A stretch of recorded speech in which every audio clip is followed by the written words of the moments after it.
बड़ों को प्रणाम, छोटों को स्नेह और आशीष। मैं हूँ राजेश त्रिपाठी। स्वागत है आपका मेरे चैनल धर्म दर्पण में हम आपको विचित्र प्रकार के धार्मिक प्रसंग सुनाते हैं। आज का प्रसंग भी विचित्र है और इसका शीर्षक है, क्या रावण ने राजा दशरथ से भी युद्ध किया था।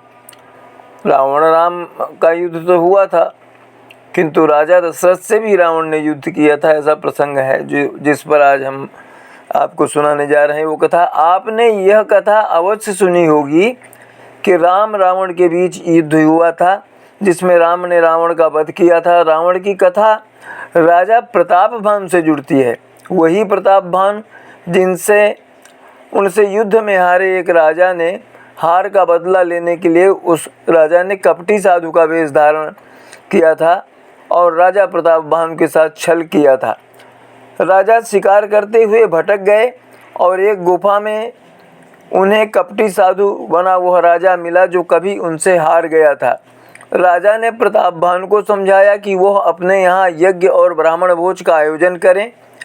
वहाँ वह आकर पूजा करेगा और खुद पकवान बनाएगा, जिसे ग्रहण कर ब्राह्मण प्रसन्न हो जाएंगे और राजा प्रतापभान और परिवार को जी भरकर आशीर्वाद देंगे। राजा प्रतापभान उसकी चाल पकड़ न पाए और उसकी बात मान गए। कपटी साधु राजा को रातों रात प्रतापभान को उसके घर छोड़ आया और उसके गुरु का अपहरण कर अपनी गुफा में छिपा दिया। दूसरे दिन राजा के यहाँ जाकर रसोई तैयार की।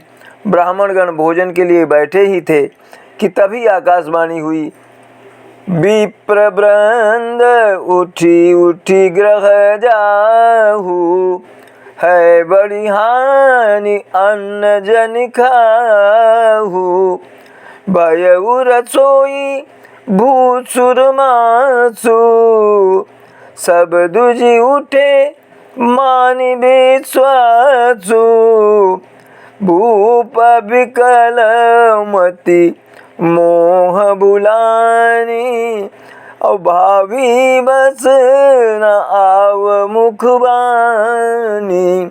भोजन के लिए बैठे ही थे ब्राह्मण की आकाशवाणी हुई कि हे देवगणों, उठ जाओ, इस अन्न को मत खाना। क्यों? इसमें ब्राह्मण का मांस पकाया गया है। तो ब्राह्मण बहुत क्रोधित हो गए। ब्राह्मणों ने जब आकाशवाणी सुनी तो बहुत क्रोधित हुए और बोले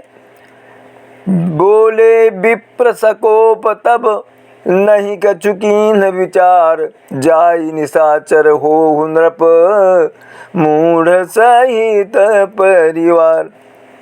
ब्राह्मण बोले कि तुमने कुछ विचार नहीं किया और इस तरह से हमारे साथ छल किया, हमारा धर्म भ्रष्ट करने की कोशिश की। जाओ, हे मूढ़, तुम पूरे परिवार सहित निशाचर हो जाओ। ब्राह्मणों ने प्रतापभान को परिवार सहित राक्षस होने का श्राप दिया। श्राप के अनुसार प्रतापभान रावण हुआ और उसका पूरा परिवार भी राक्षस कुल में ही पैदा हुआ। अपने कुल का उद्धार करने के लिए ही रावण ने सीता का हरण कर राम से वैर मोल लिया और उनके हाथों ही उसका और कुल का उद्धार हुआ। राम और रावण के बीच युद्ध की कथा तो सभी जानते हैं। हम यहाँ आपको रावण और राम के पिता राजा दशरथ के बीच हुए युद्ध की कथा सुनाने जा रहे हैं। रावण और राजा दशरथ के बीच हुए युद्ध से जुड़ी पौराणिक कथा सुनाने जा रहे हैं, जिसके बारे में आपने शायद ही सुना हो। सभी ने बहुत कम सुना होगा, अगर सुना भी होगा तो कम ही लोगों ने सुना होगा। पौराणिक कथाओं के अनुसार राजा दशरथ सतयुग में अयोध्या के रघुवंशी राजा थे, जिनकी कौशल्या, सुमित्रा तथा कैकेयी नामक 3 रानियां थीं। भगवान राम, लक्ष्मण, भरत और शत्रुघ्न जैसे उनके पराक्रमी पुत्र थे। रावण सारस्वत ब्राह्मण पुलस्त ऋषि का पौत्र था और उसके माता पिता का नाम वरवर्णिनी और विश्रवा था। वह कुबेर का भाई भी था और सोने की लंका का राजा भी। उसे भगवान शिव का परम भक्त भी माना जाता है और ब्रह्मदेव ने यानी ब्रह्मा ने उसे वरदान द्वारा असीम शक्तियां भी प्रदान की थी। रामायण के अनुसार उसने माता सीता का हरण किया था। पौराणिक कथाओं के अनुसार बात उस समय की है जब रावण ने ब्रह्मा जी से वरदान प्राप्त किया और तीनों लोकों और 10 दिशाओं को जीतते हुए पृथ्वी लोक पर सरयू नदी किनारे बसे अयोध्या को भी जीतने की मंशा लिए अपनी संपूर्ण दानव सेना के साथ जा पहुंचा और आगे की युद्ध संबंधित रणनीति बनाने लगा। जब रावण ने सरयू नदी के तट पर पहुंचकर अपनी सेना को वहीं विश्राम करने का आदेश दिया और अपने मामा माल्यवान से कहा कि मामा श्री, हमने 10 दिशाओं के सभी राज्य जीत लिए हैं और सिर्फ सरयू तट किनारे बसा यह अयोध्या नगर ही शेष रह गया है, जिस पर हमें आक्रमण करने से पहले राजा दशरथ के दरबार में अपना दूत भेजना चाहिए। ये सुनकर मामा माल्यवान ने रावण से कहा कि हे लंकेश, दूत भेजने की क्या ज़रूरत है? राजा दशरथ तो आपसे बलवान भी नहीं है। ये सुनकर रावण ने अपने मामा जी को उत्तर देते हुए कहा कि मामा श्री, यह मत भूलिए कि किसी राज्य पर आक्रमण करने से पहले दूत भेजना हमारी राज पद्धति है, जिसका हमें हर हाल में पालन करना चाहिए। रावण की बात सुनकर उसके मामा जी ने कहा कि जैसे आपकी इच्छा, मेरे विचार से इस काम के लिए आपको मेरे भ्राता मारीच को दशरथ की राजसभा में भेजना चाहिए। अपने मामा जी की इस बात पर रावण ने भी सहमति जताई।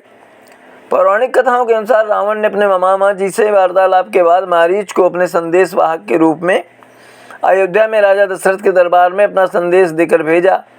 ये संदेश मारीच ने राजा दशरथ के दरबार में सुनाते हुए कहा कि दशानन सरयू तट पर सेना सहित आ पहुँचे हैं और अगली प्रात राजा दशरथ को युद्ध के लिए ललकार रहे हैं, और यदि राजा दशरथ इस युद्ध से बचना और अयोध्या को विनाश से बचाना चाहते हैं तो अपना मुकुट दशानन रावण के चरणों में रखकर उनकी अधीनता स्वीकार कर लें। रावण के दूत मारीच की बात सुनकर राजा दशरथ क्रोधित हुए और उससे बोले कि हम रघुवंशी न कभी किसी के आगे झुके हैं और ना ही युद्ध करने से पीछे रहे हैं, और हमें अपने राज्य की रक्षा करना भी आता है। इसलिए तुम जाओ और दशानन से कहो कि वो अगले दिन युद्ध के लिए तैयार रहें। राजा दशरथ अब उनसे युद्ध क्षेत्र में ही मिलेंगे। राजा दशरथ के जवाब को सुनकर मारीच रावण के पास लौट आया और उसको सारी बात बताई, जिसके बाद दोनों ही फौज समेत अगले दिन युद्ध क्षेत्र में एक दूसरे के आमने सामने आ गए। जब राजा दशरथ और रावण एक दूसरे के सामने थे तब राजा दशरथ ने उसको युद्ध रोकने के लिए एक बार समझाने की कोशिश की, लेकिन अहंकारी रावण नहीं माना और दोनों प्रतापी राजाओं के मध्य भयंकर युद्ध होने लगा। पर राजा दशरथ की फौजों की संख्या जल्दी ही कम होने लगी। तभी राजा दशरथ ने अपने तरकस में एक दिव्य बाण निकाला और उसे मंत्रों से सिद्ध कर धनुष की प्रत्यंचा पर चढ़ाया। जैसे ही राजा दशरथ उस मंत्र युक्त बाण को रावण की ओर छोड़ने को मोड़ा, तभी ब्रह्मा जी वहाँ प्रकट होते हैं और राजा दशरथ को ऐसा करने से रोकते हुए कहते हैं कि हे राजा दशरथ, तुम अपना ये बाण रावण के ऊपर ना चलाकर ब्रह्मांड में छोड़ दो, क्योंकि रावण को साक्षात शिवशंकर का वरदान प्राप्त है कि उसे युद्ध में कोई पराजित नहीं कर सकता। उसकी पराजय उसी दिन होगी जिस दिन उसकी मृत्यु होगी, जिसका समय अभी नहीं आया है, और रावण को मैं खुद समझा दूंगा। राजा दशरथ ने ब्रह्मदेव से यानी ब्रह्मा के आदेश का मान रखते हुए वही किया जो उन्होंने उनसे कहा। इसके बाद ब्रह्मदेव ने रावण को समझाते हुए कहा कि वो और दशरथ दोनों ही अवध हैं, माने जिनका वध नहीं किया जा सकता। यदि दशानन पर महादेव का वरदान है तो राजा दशरथ का तुणीर भी दिव्य शक्तियों से भरा हुआ है, दिव्य अस्त्रों से भरा हुआ है, और ये राज्य तो वो बिना युद्ध करे ही जीत लेगा, क्योंकि दशरथ अब वृद्धावस्था में है और ना ही दशरथ की कोई संतान है, और दशरथ के ना होने के बाद यह राज्य रावण का हो जाएगा। वो लंका लौट जाए जहाँ एक शुभ समाचार उसकी प्रतीक्षा कर रहा है और युद्ध को खत्म करे। रावण ने भी ब्रह्मदेव के आदेश का मान रखा और समस्त सेना समेत लंका लौट गया, जहां उसे पता चला कि उसकी पत्नी मंदोदरी मां बनने वाली है, और कुछ समय बाद ही उसको इंद्रजीत यानी मेघनाद नामक एक पुत्र की प्राप्ति हुई। वो कहते हैं जब वो उत्पन्न हुआ था उसने मेघ जैसी गर्जन की थी, इसलिए उसका नाम मेघनाद पड़ा था, और इंद्रजीत इसलिए कि बाद में उसने इंद्र को जीत लिया था। अंत में रावण और राजा दशरथ के बीच हुआ युद्ध ब्रह्मदेव के हस्तक्षेप के कारण बिना किसी परिणाम के ही खत्म हो गया।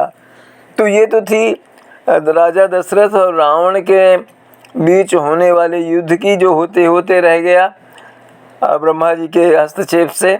इसी तरह की अन्य विचित्र धार्मिक प्रसंगों के साथ हम अगले अपने वीडियो में आपसे मिलेंगे। तब तक के लिए आप सपरिवार सानंद सुरक्षित रहें, और यही हमारी कामना और प्रभु से प्रार्थना है।